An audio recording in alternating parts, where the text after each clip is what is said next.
இன்றைய வசனம். அனைத்தும் அவரிடமிருந்தே வந்தன, அவராலேயே உண்டாயின, அவருக்காவே இருக்கின்றன, அவருக்கே என்றென்றும் மாட்சி உரித்தாகுக. ஆமென். உரோமையர் அதிகாரம் 11, வசனம் 36. For from him and through him and to him are all things. To him be glory forever. Amen. Romans chapter 11, verse 36. ஜெபம். பரலோகத் தந்தையே, எல்லாம் உம்மிடமிருந்து தோன்றி, உம்மால் தாங்கப்பட்டு, உமது மகிமைக்காகவே இருக்கின்றன என்ற ஆழமான உண்மைக்காக உமக்கு நன்றி.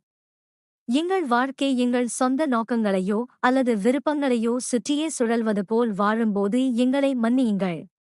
இன்று எங்கள் இதயங்களை மறுசீரமைத்து, ஆண்டவரே, ஒவ்வொரு சூழ்நிலையிலும் நாங்கள் மகிழ்ச்சியுடனும் நோக்கத்துடனும் உம்மை மகிமைப்படுத்த வாழ முடியும்.